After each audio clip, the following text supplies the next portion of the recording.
Now, Cool. what kind of facility are you in charge of the facility? Are you managing, or are you? Over education. Okay. We're a pretty big like corporate gym that's in Utah, Colorado, and we have two other markets we're going into. Okay, cool. But we're big box gym, right? But our whole motto is we're a personal training gym that happens to sell memberships.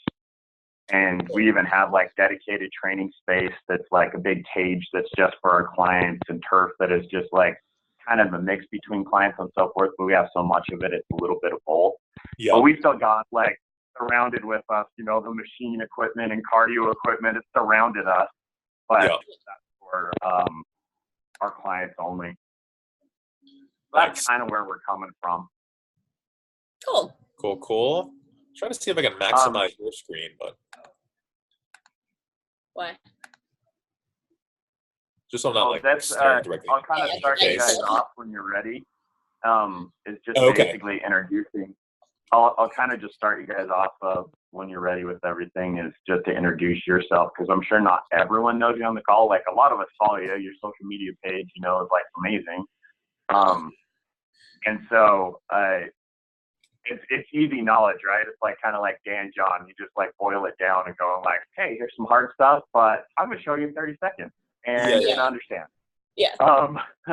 If you wouldn't mind, just kind of introduce you guys yourself and like your gym and a little bit about you. Should we start now? Yeah, go for it. Let's do it. Okay, So- cool. So my name is Lauren Pack, I'm Jason Pack. and we are the owners of Achieve Fitness, which is in Boston, Massachusetts, or just outside of Boston. We started the gym in 2012. And it was basically because we felt like the gyms that we had worked in the past and the facilities we had been in just didn't have the vibe that we were trying to get across with our members. We wanted a more inclusive, supportive, like welcoming environment, and we just couldn't find that in a lot of the facilities that we were working for. So we decided to set out and create that. So that has been our main mission, is with our own facility. Obviously having good training and really sound like technical advice when we train our clients, but mostly also making sure that we're just creating an environment where people feel supported and welcome and really comfortable in the gym. Yeah, we started as personal trainers in 2007, so about 5 or 6 years prior to opening up Achieve.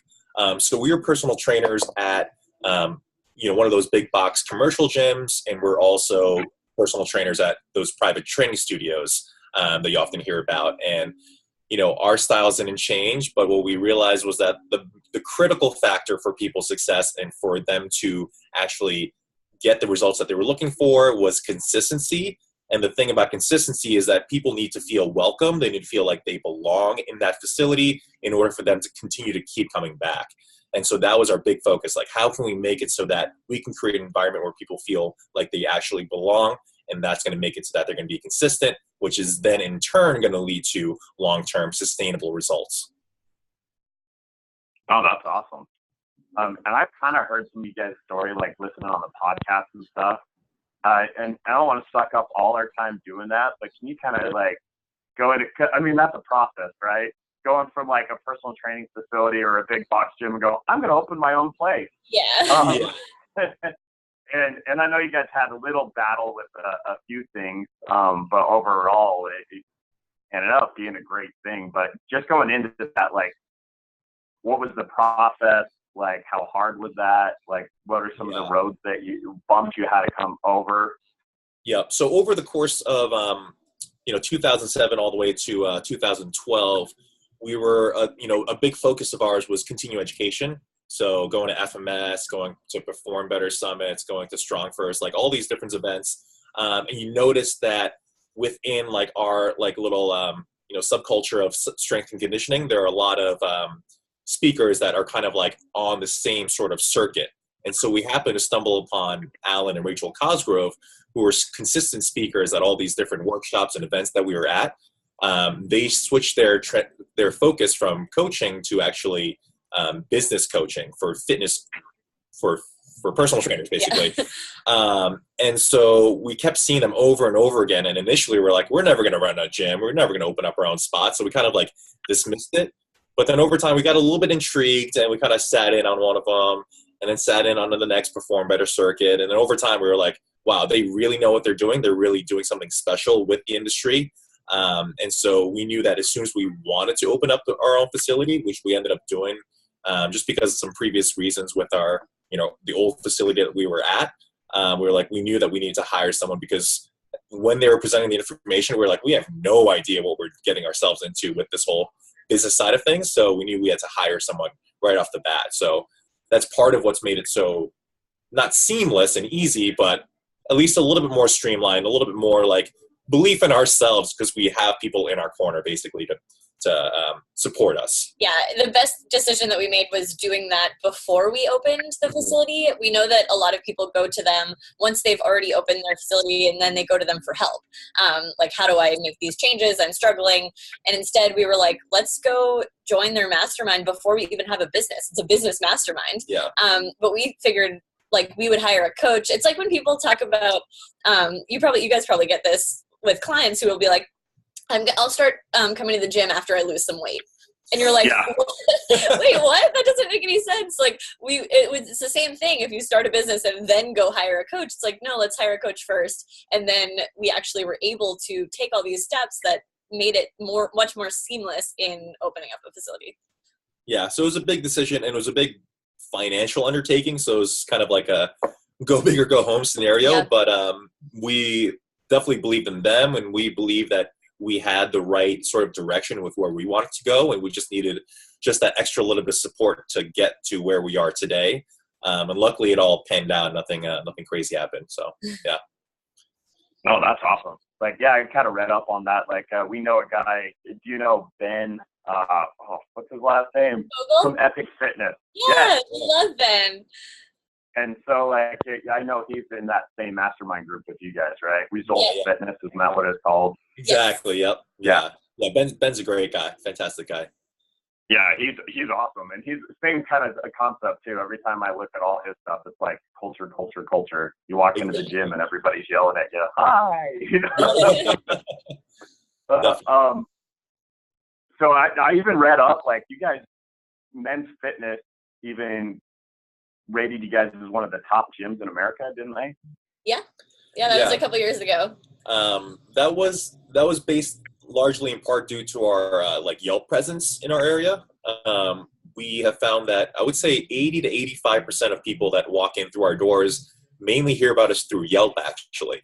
And that was way back in the beginning when we had like 5 reviews. Yeah. So now basically a big strategy for us is anytime someone comes up to us with some sort of special experience, like they're able to play with their kids in a deep squat position without any pain, or they can, grab whatever thing they can from their overhead bin compartment on a plane, or all these little things that are very special to someone in their like just everyday lives. We actually will just shoot them an email, just say, hey, like, just love that story that you shared with us. Would you mind sharing it on our Yelp page for us? And then people on the other side reading the reviews are like, oh, I really resonated with that story from that member who said that they can play with their kids because that's what I want to do.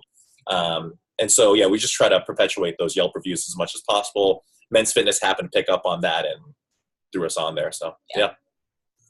That's awesome. Well, even going out to eat, right? What am I going to? Like, I'm going to those pages immediately and going, oh, do I even want to eat here? It's the same thing. So, yeah, exactly. That's awesome. Yeah, and it definitely helps to ask people to share stories as opposed to just asking people to review you.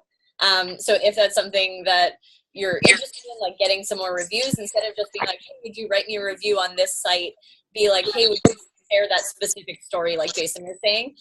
Because that actually then, those stories actually resonate with people so much more than if you just ask for a review. They might just be like, nice facility, great coaches. Like, it's the same stuff that everybody hears. So stories are really what are helpful. Well, that's what resonates with people, like you said. It just, like, if I hear a story, it's not just like, oh, it's a great place. It's something there, right, inside you that just connects. Definitely. So you guys barely started the internship program, didn't you? Yeah, it's going right now. Our interns are here as we speak. We've been doing one for about 2 years here at Vasa. And what is kind of like you guys' process right now with your interns? Like, I read off a little, right? Like, hey, you get to do 20 hours a week. You want to do more? Great. These are our times. But when they come in, what's to expect from an intern? To be honest, right now, our fitness director and our head program designer are the leads and the only people responsible for the internship. So we're actually totally we're pretty hands off. We're pretty hands off with the whole process. So yeah. we're not even too sure of what they're going in from a day-to-day standpoint. They showed us just the general syllabus and outline of like, hey, we're going to go over this first week. We're going to go over mindset and how to communicate with our members. Again, all the culture stuff up front. And then as the internship progresses, we go into more of like warm-up progressions, power development progressions, strength training progressions, all that sort of good stuff, and going into more of the nitty-gritty as the internship goes on. But all the first half stuff is all like heady mindset type of stuff that we just want to make sure that they're all on the same page with creating this welcoming environment, making sure that we talk to our members all in the same supportive way and not bringing in any sort of different energy. I mean, which they screened for initially anyway. Like we didn't want people that had negative energy to begin with, kind of thing. But yeah, they're more in the nitty gritty side of things. Yeah, this is one of the first projects that we're like really, really hands off with, which has been really cool for us because we have, so Sarah and Ted, Sarah's our fitness director and Ted's our head program designer. They've been with us for close to 3 years, or Sarah over 3 years. And we just trust them a lot. And we have so much faith in them and faith in their ability to do a better job in this environment than we could right now. We have our focus in other areas. And so it really was a way for us to help empower them and give them this opportunity to run with this thing 100% on their own. And it's been very, very cool for us to be able to step back and watch it all happen.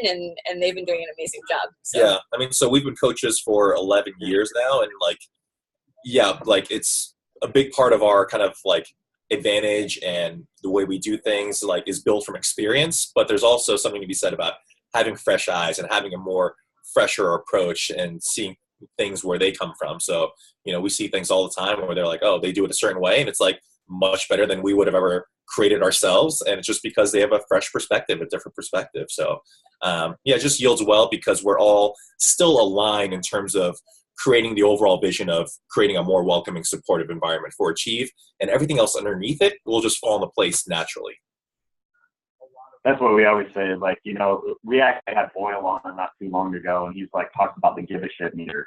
And he's like, you can't teach that, right? You can teach them how to be a coach, but you can't teach them to be like, just give a shit. Yeah, exactly. And so that's what you're looking for. I think he used to call it the only. I remember hearing at a Perform Better seminar once. He said the only letters I care about at the end of your name are CNP, which stands for Certified Nice Person, which I think is. And that's totally true. That's all we care about too. And we're looking for interns, coaches, front desk staff. Like, are you a nice person? Do you care?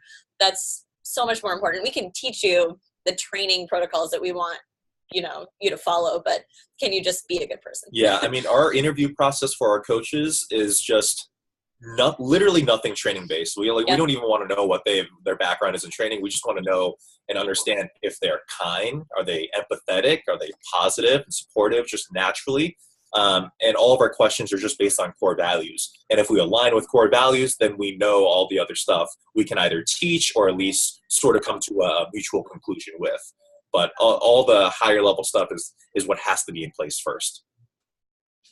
I love all you guys' core values too. When you go through the website, it's like, hey, those are awesome ones you put in. Like, in fact, one of them was a question I wanted to ask you because I'm over education, and one of your core values was basically over education. I think it was like never settle, consistently learning, embrace possibility, right? And you guys have educational workshops, not just for your team, but also the clients, right? Mm-hmm. Like, there's one that I think I looked on your website, but then I've been seeing it on social media and stuff, like SIT 101 workshop. That's for like everyone, right? Yeah. What kind of does that consist of? Like, what are you teaching in that, and what do people get out of it?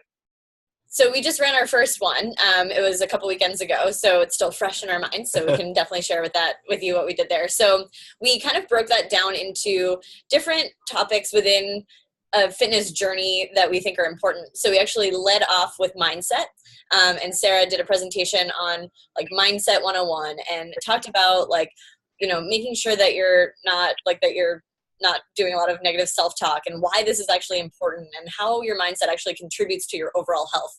Kind of led off with that and helped set the stage for the way that we're going to be looking at everything today is from a growth mindset and the, like, with the embrace possibility aspect of just like keep an open mind and be open to all these different variables and things that might work for one person might not work for you.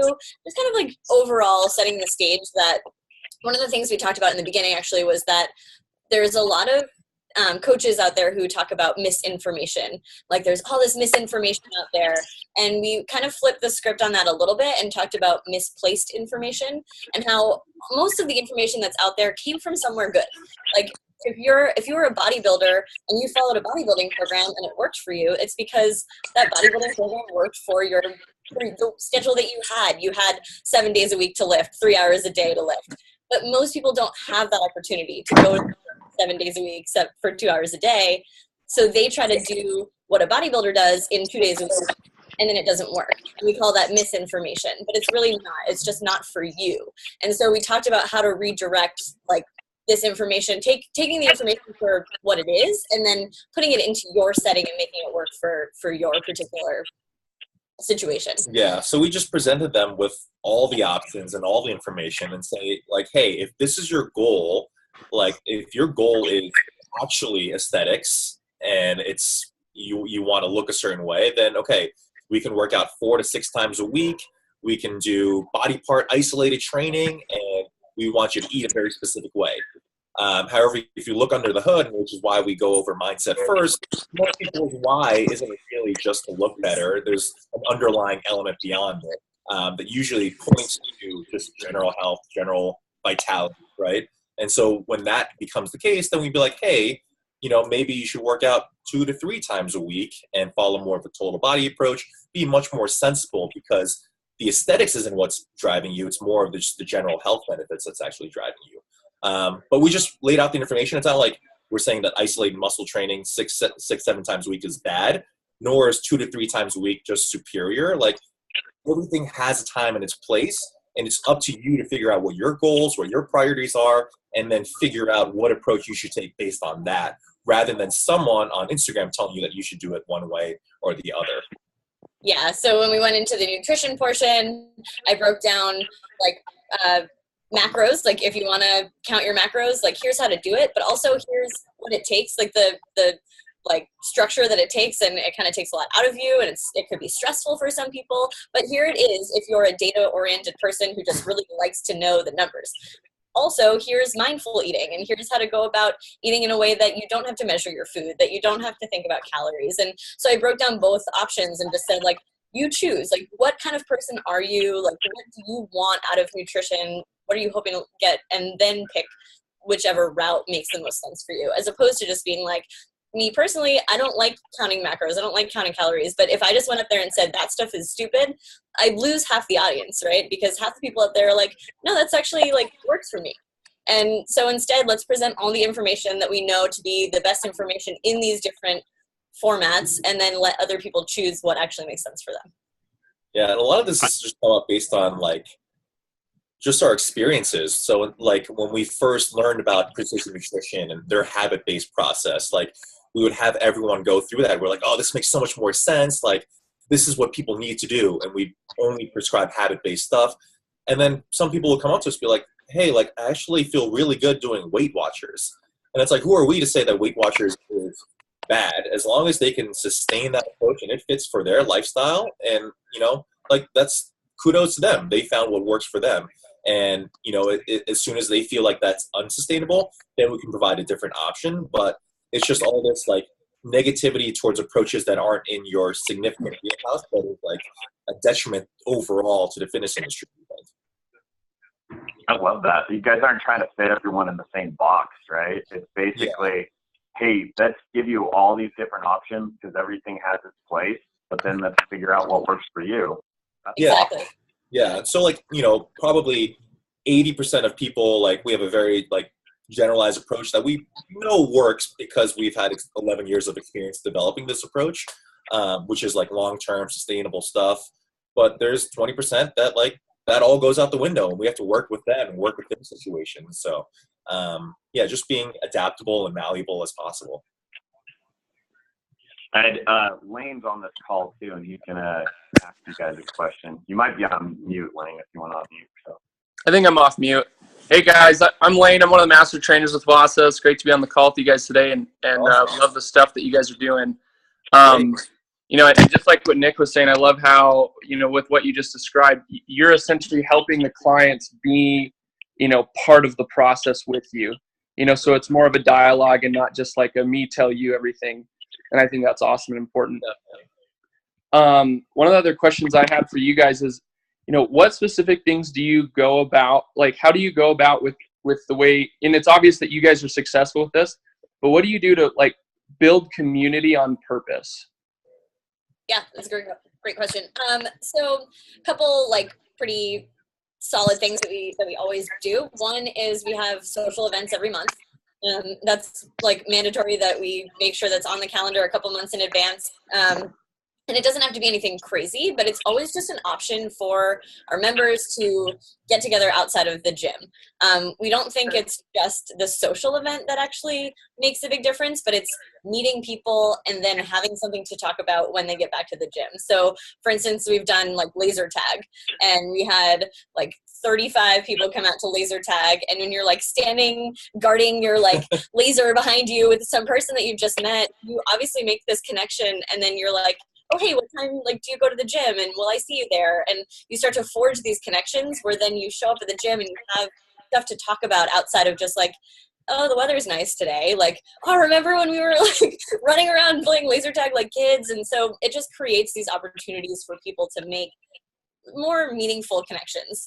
So we do, some of them will be more involved like laser tag or bowling or trampoline dodgeball. We've done those kinds of things, and some of them are more simple. We've done like a wine tasting at Achieve. We've done movie nights, but anything once a month we have to have something up on our board, and it says what the social event is on. We have like a events board when you walk into the gym, so everybody can see that. We have a sign up so that people can sign their name up. We just encourage people like, oh, just put your name on there. Like, just get as many names on there so people feel like, okay, there's going to be other people there. It's going to be fun. So that's number one, is just like setting something up that's outside of the gym that makes people want to go to. People want to meet each other there. Yeah. And then, you know, our model, we do semi-private training, so it's groups of 3 to 1. So it actually really lends itself well to just creating those conversations very naturally and organically. And so we have our coaches and ourselves just make sure that within each training session that we try to find some sort of commonality between the people within the group. So maybe there might be 2 people that are golfers, or 2 people that are parents, or 2 people that love knitting, or whatever it might be. Because we've developed that rapport, we understand like all the little nuances to each person, and then we can find those like connective points, and that just makes the group that much more tighter knit. So it really Jason's like a master of this. Like if he has someone who's like a grandma and then a high schooler, he'll be like, all right, do you guys like hot sauce? He'll like come up with a random question that just like makes people start to talk. So just getting them to talk to each other, as opposed to in a group setting, sometimes you can go like from one person to the next and almost treat it like 3 individuals. And we try to treat it as like, you guys are a group tonight, like let's connect you all together. Then that also gives you the opportunity as the coach to step back, not really get involved in the side conversation, let that happen, and you get to focus on coaching, which is what you want to do anyway. It's like so important. Stepping back, where like, your kids are playing with other kids, you're like, oh, this is so great. And you just kind of take a step back, let them do their thing. And then we'll do things like just little things like high five trains after each class, or high five after each workout, where people will like, we'll wrap up with a session, we'll go into the office, and then the person who's wrapping up with their finisher comes into the office because they're like, okay, I'm leaving, I need my high five. And like just little details like that on a daily basis matters. Every coach knowing and every staff member knowing every person that works out by their name, and saying hello every time they walk in. So it starts with all those little daily interactions, goes all the way to the monthly interactions, like Lauren talked about. And then we even have annual ones where we have an annual scavenger hunt. We've got an annual anniversary party that we do every year on January 17th, when we opened. So yeah, just like a lot of different layers that build upon each other and are very redundant in nature, so that we don't really miss any checks along the way. That's awesome. And it sounds like you guys really go out of your way to like create moments for your clients as well during your sessions with, like high five trains and things like that. I think that's awesome. Yeah, something else we do is when there's a new person in class, like if it's their first time taking a class, we have the whole class cheer for them at the end. We just do like a round of applause. We'll just be like, while we're stretching, we're like, hey, let's give Joe a round of applause. This is his first kettlebell class. And now it's so ingrained in our members that they're like, yeah, they start like clapping, and they don't even, it's just natural for them now. It used to be awkward at first. We're like, come on, like cheer. But now at that stage, they just all do it. And so that just makes people feel really special. And they feel like, oh, I should come back. Like people appreciated that I was here. Yeah. And the big thing is here is like literally everyone has to be on the same page, whether that's the coaches, ownership, managers, members, like everyone has to be in it, because if there's one negative person, it's just like on a sports team. Like if there's a Terrell Owens on the team, it's going to bring everything down. That's why we hire our coaches that way, hire our team that way, make sure that we have these weekly, monthly, quarterly meetings with our employees to make sure we're all on the same page, and then also have chats with members if they're bringing certain energy to the table, that we want to make sure that it doesn't manifest within the group itself. So it's just so important to have everyone on the same page with this. That's awesome. I just have one other question, kind of on a different thread, but, do you guys have, I guess, what would be called like graduate programs? Like how do you manage somebody who you've got them to a point now where they're very proficient, maybe they're very proficient in kettlebells, you've given them this awesome functional body. Do they stay in semi-privates? Do you have things where you like want to progress them into like advanced or elite things? Or, how do you guys manage that process? So we've actually been going more into Olympic lifting for a lot of our more advanced people, and also more advanced powerlifting programs for our slightly more advanced people. If they aren't that drawn into like the strength training side of things, Lauren can speak on, like we've done triathlon groups, Spartan groups, all these other things outside the gym that we can train for functionally from a strength training standpoint, but that's not the sole emphasis, so that they can go outside the gym and be like, oh, this actually applies outside the gym as well. So we just try to find ways to keep them engaged and motivated. Yeah, so for like the triathlon, for example, like we give a program for the triathlon. We also have a program in the gym as well. So showing them how they can connect both of those things together and how the gym can enhance their experience as a triathlete. But just giving people the opportunity, like when we present it to people, we're like, hey, you've been doing this for 2 years now, like training in the gym, like let's go put it to work. Like, let's see what you can do. Let's try something new. And so triathlon has been a great one. Spartan was awesome. We had like 40 people do the Spartan race, and they loved it because they got to actually see that what they were doing in the gym translates to things outside of the gym. So that's been really fun to give those opportunities and to create teams around those opportunities. I think is really important. So instead of just being like, hey, you should try a Spartan race to 1 or 2 people, create a group. Say, we're going to do a Spartan team. And we're going to put together like a program. We're going to train all together as a group, and we're going to race together. And it just creates this great energy that gets people excited to go out and do that. So yeah, those groups, I think, what else have we done? We've done Spartan, we've done triathlon, we've done like all the different types of like Tough Mudder, like outdoor races, just people, 5Ks, like even just a 5K group, and give them a Couch to 5K program or something similar to that. And then with the Olympic lifters or the power lifters, we did a powerlifting team as well. So we had a team all go to the same meet and compete together.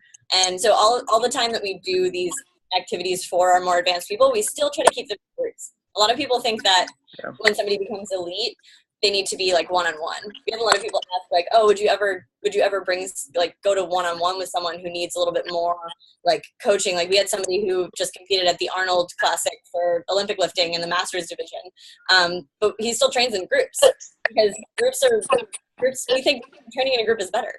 So actually, we think that the more elite you are, the more you need people around you supporting you. Like, we don't think that one-on-one is actually a more elite or better option. So we don't even offer it. That's cool. I mean, just like the highest level athletes, they always bring in other people, other athletes that are with them just to push them, motivate themselves, commiserate with. Like, there's just a lot of social support that's needed to even operate at that high level. So I feel like one-on-one is actually, paradoxically less efficient than group training. Oh, for sure. Yeah, we're big believers in that as well. Yeah, good. That's awesome. Well, I think Nick has another question for you guys as well. Thanks so much, guys. I appreciate you. Oh, Yeah, absolutely. absolutely. Thank you. Thanks. I get bored in one-on-one sessions now, if there was one. Like, It's like more boring and more draining all at the same time. Yeah, you're like, oh, Yeah. possible? It's like, that ends up being a counseling session than an actual training session. Yeah, exactly. So, I mean, you guys worked in big box gyms before, like you said, right? Yeah. If you were to go back to a big box gym and try to create the culture that you have now at Achieve Fitness, how would you do that and get it ingrained in every single gym across the board? Because you're not just going to have one, now you're going to have 20, 30, 40. How do you bring that and be like, I'm going to have a mini Achieve Boston Fitness in every single club? Would we be the owners of the big box gym, or would we be coaches? Just from a You just have a say, right? Like, you're in the just scenario, yeah. able to bring it up. Because I think it comes from the top down, and so a lot of the time, so as much as you can do as a coach, like, there's certain things you can do as a coach to create an environment within your members and within your clients, but if it's not coming from the top down, if the facility is still focused on sales over experience, it's going to be really hard to make an overall change. And I just think that that's part of the reason that we broke off and did our own thing in the first place, is because it was just really hard to get everybody on board. Because, like what Jason was saying before, like, it's not just that you need to be, like, you need to have this vision, like, you need help with this vision. You need other coaches to be on your team. You need your managers to be on your team. You need people below you to be on your team, and everyone working together to do this. So the first thing I would say would be to try to have, like, an overhaul of the staff, in terms of, like, everybody getting together, having a big vision talk, or like a vision meeting, and talk about, like, what is our ultimate vision for this facility? Is it to get as many people in the door and sell as many memberships as possible, which is the case for some bigger box gyms, or is it deeper than that? Is it more about changing people's lives? Is it more about creating an environment where people feel supported and comfortable? And it really needs to start with that vision before you can implement any little changes, because if the vision's not there, the changes aren't going to resonate, and they're not going to. Yeah, just also going off on that, it's just like, I think these larger corporations, they tend to think of that sort of like long-term core value approach as like not financially beneficial, but it's going to be better financially in the long run. It's just not, maybe it's going to take a little bit more effort in the short term. And so that's where people get caught, because they go and they're like, oh, I need this focus on this, selling this amount of memberships this month, or selling this amount of training packages. And as soon as the energy is all devoted to that, then that really makes things a lot muddier in terms of, like, the customers are like, well, do they actually care about me, or do they just want to sell me my next package? Yeah. Whereas if you cared about them, selling the package is going to be easy part. Buy. Yeah. So yeah, it's definitely, like Lauren said, just top down thing. Like, you really need to take a step back and say, okay, I need to build this for the long term. I need to build this so that it's more about people over numbers, and then have all your energy devoted to that, and then things will just trickle down from there. I would say that as coaches, something that you can do is to find other coaches that are aligned with your values and kind of have that same vision as you do of creating a more inclusive, positive place. And with your coaches, start to work together. I know that in a corporate environment, sometimes it can be very, like, this coach has this client, and a little bit competitive in a way. And if you can start to introduce your members to your clients to each other and get them to work when they're working out at the same time, like, have them talk to each other and just make it a little bit more of a friendly environment and show that you and the other coaches actually are on the same page and you actually all are looking out for each other and each other's clients. That creates a little bit more of this feeling of support for the clients than if you're just like, no, you're my client, that's your client. I mean, when we used to work at it at Boston Sports Club, which is our first job, there were clients that Jason had and I had. Jason and I were best friends at the time. We're now married with a child on the way, but we weren't dating at the time. But still, we were best friends. And like how there were clients that I had that Jason had never met, and clients that he had that I had never met. And it made no sense. Like, why weren't we introducing them to each other? But it was just because that was the environment that was set up, was that it was just like, everybody keep your eyes on your own people and don't worry about what's going on around you. And so the more you can talk to each other and talk to each other's clients and bring everybody together, I think the better. Yeah, the more you can do that, just the more it like makes it less of like an elite thing also, and that more people will be like, oh, looks like they're having so much fun over there. Like, I want to be also part of that. So then it increases just your overall pool of potential people as well. So, you know, maybe initially you might create a little bit of a weirdness in terms of competitiveness, but as long as you think in the long term, if more people want to train, then that's going to be better for me in the long term. Then it's kind of like a good way to think about it and understand that this is for the bigger picture. I think I read some sort of marketing book where they were like, you know, Coke at one point had like the most market share at a certain time, and then Pepsi entered the picture, and it lowered their market share from a percentage, but it increased the market as a whole. So Coke was actually better off with Pepsi in the picture, because now people are thinking about choosing one or the other and not choosing Sprite over Coke, kind of thing. If that makes sense. Yeah.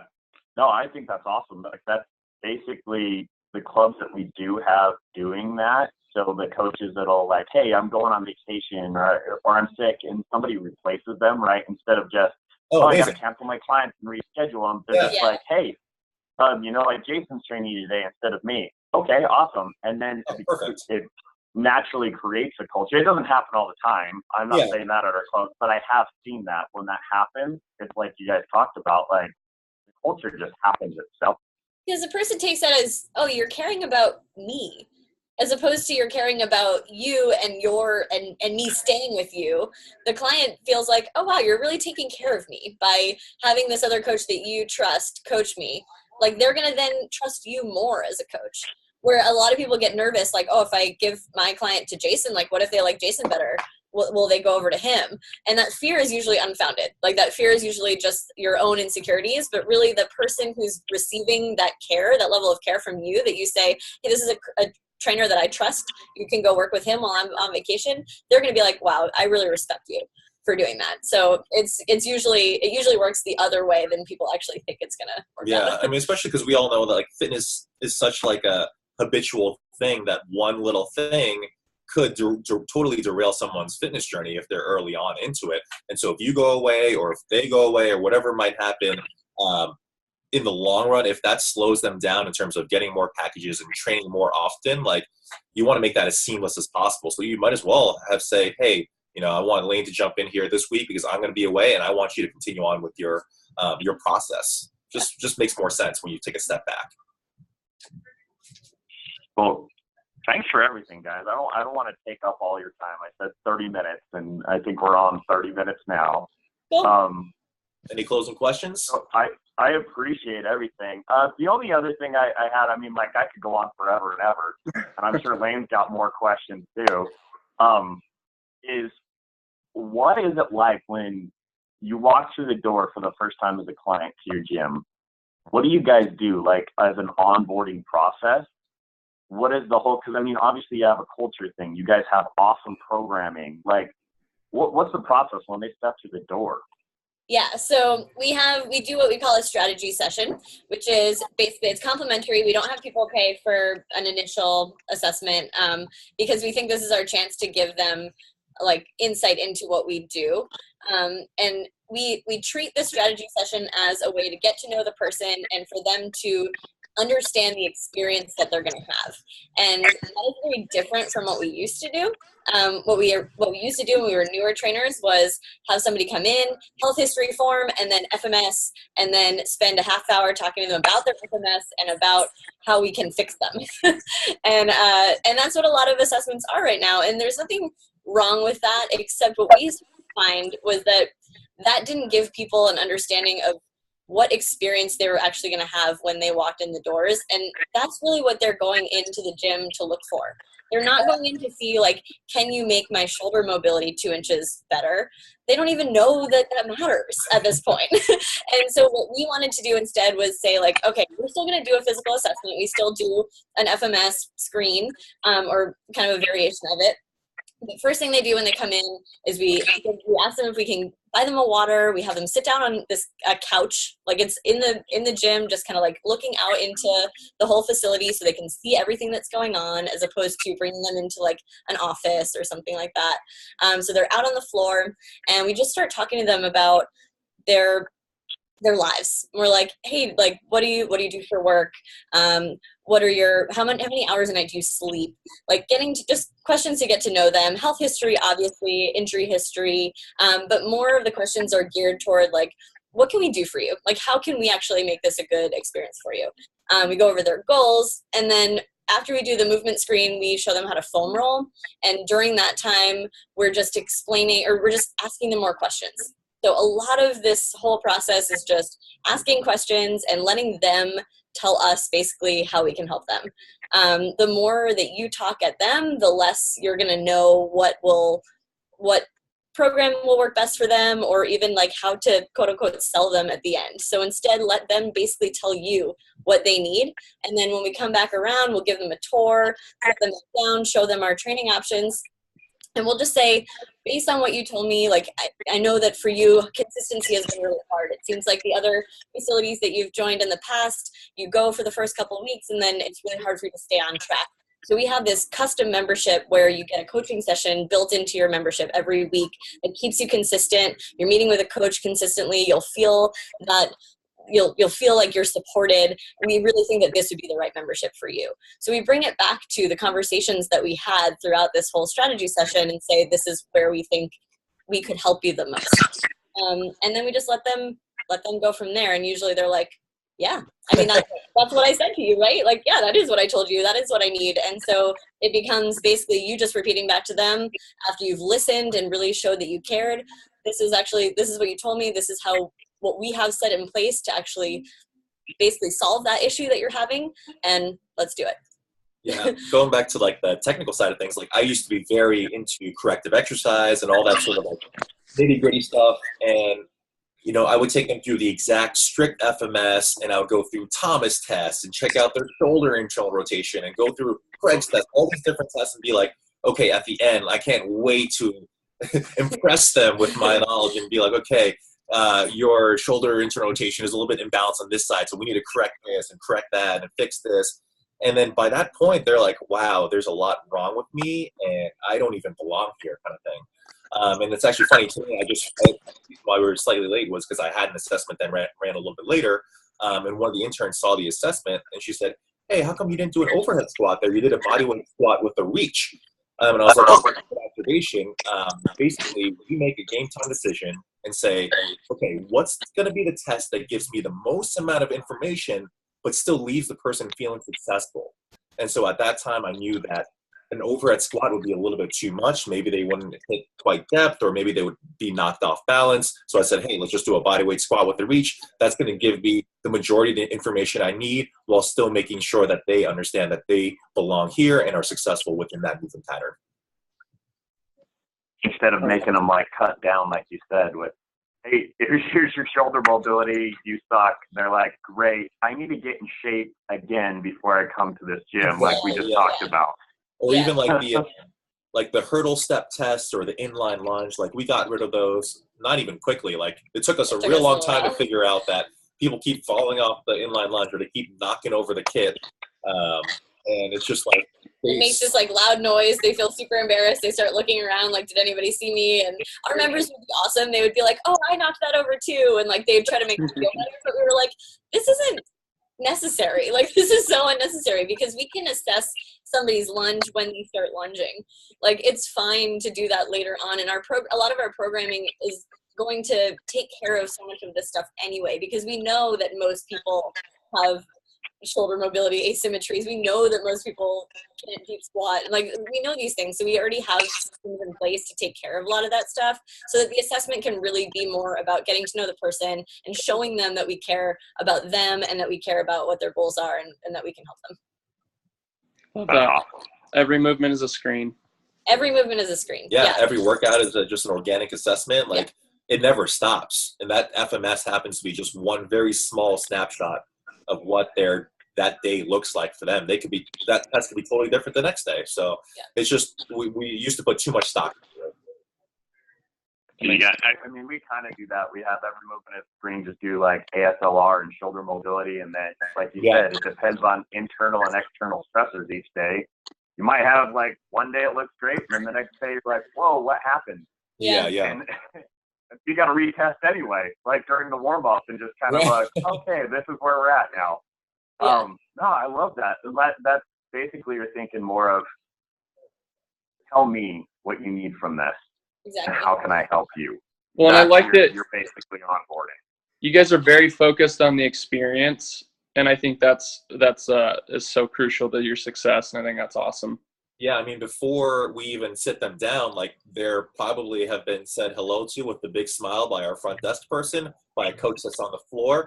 And sit them down, they offer a bottle of water, like, just making it as welcoming as possible. We basically tell our coaches that anybody who walks in the door, whether it's a new member, a member who's been with us for 5 years, or the UPS guy, treat them like a guest in your home, the way that you would treat somebody walking into your house. And you wouldn't ignore someone who walked into your house. You would always say hello. You'd always greet them by name. You would always ask them if you can do anything for them, get them water, things like that. And so we're always trying to make sure that every person who walks in the door feels like a guest and feels like they're really well taken care of. But again, thanks for all this. Like, we could talk forever. Definitely, if we come down to Boston, we're going to come visit. Yeah, for sure. Yeah, we'd be happy to do it again also. Yeah, if you ever want us back on, this was easy. We love it. Awesome. Oh, you'll be getting a call from us for sure. Cool. So I appreciate it. If you could, I'll email you guys after and just send me an address so I can say a thank you for you guys too. Like, that's awesome for you to be on the call today. Thanks for everything. I appreciate it. Like, you treated us like just on the call, just like you would if we walked in the gym. I think you just told us everything. So that's great. But again, thank you so much. Thanks for being on the call. We still got it taken care of, even if there was a client a little bit late, right? We got on the call. That's all that matters. We got it recorded. All our coaches will get it. So perfect. Cool. Thank you so much. Have a great day, guys. Awesome. Thank you, guys. Yeah. Bye. Bye.